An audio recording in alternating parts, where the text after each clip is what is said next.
Just briefly, you've been asked several times, I've heard the questions about your work as co-chair of the Delaware Supreme Court's Diversity Strategic Planning Steering Committee. That's a mouthful, but you've been asked about this. I just want to ask you about one thing in the report. The report talks about how important it is for the Delaware Supreme Court, I'm going to quote now, to take steps to reduce implicit bias and identity threat in the court environment. Hey everyone, welcome back to the channel. If you're new here, don't forget to hit that subscribe button and turn on notifications so you never miss when we dive into the latest political hearings, controversies, and all the other circus acts that play out in Washington. So today, I want to talk about this absolutely wild exchange between Senators Josh Hawley, John Kennedy, and a judicial nominee who, let's just say, didn't exactly inspire confidence. And it goes on to say that one of the things that might reduce identity threat is to get rid of the historic portraits of some of the white justices who've served on the court. Can you explain to me what identity threat is and why getting rid of portraits of judges and justices who've served on the courts would help with that? Thank you so much for the question, Senator. I am not familiar with the term identity threat, so I don't have a definition for you. I can't give you a definition of. It's in the report, though. I mean, I'm quoting, to take steps to reduce implicit bias and identity threat in the court environment. I mean, this is your report. Well, I understand, but one thing that I've attempted to explain is that I didn't draft the report. We had an entire committee that was creating a report to be delivered to the Supreme Court.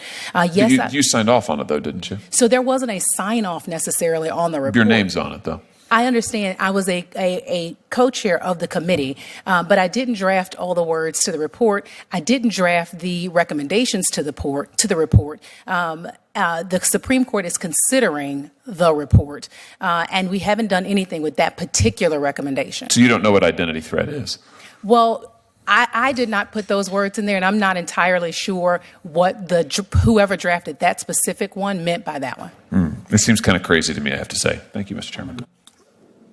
I want to clarify this because you've had three people. Then Kennedy jumps in, and if you've watched Kennedy in hearings before, you know he doesn't mess around.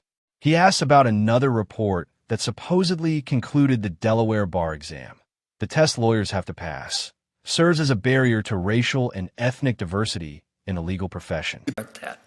Let me ask you, Judge, in the time I have left, you wrote a report along with your colleagues regarding the bar admission in Delaware, and you said, quote, the bar exam likely serves as a barrier to the racial and ethnic diversity of attorneys in Delaware.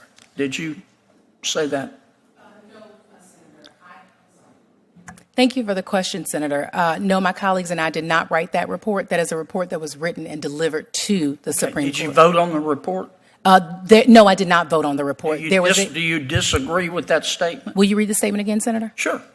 Quote, the bar exam likely serves as a barrier to the racial and ethnic diversity of attorneys in Delaware. Thank you for reading the quote again. You're welcome. I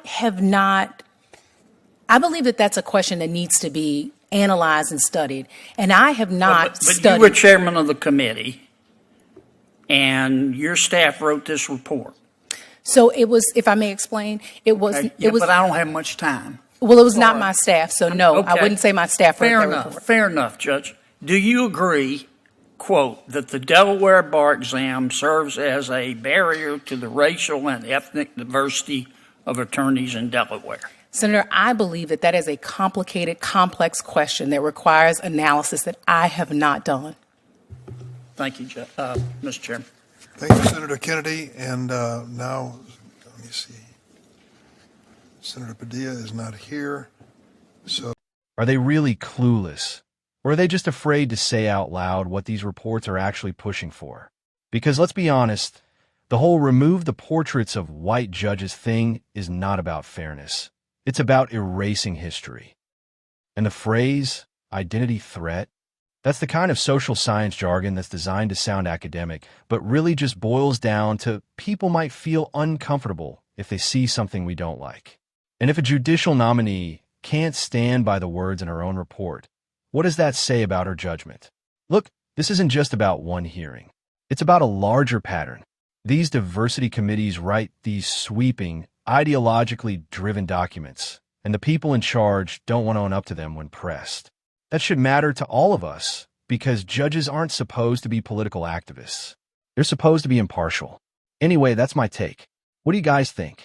Should judges who put their names on these reports be held accountable for every word in them? Or is it fair to say, well, it was a group effort, so I can't answer? Drop your thoughts in the comments below.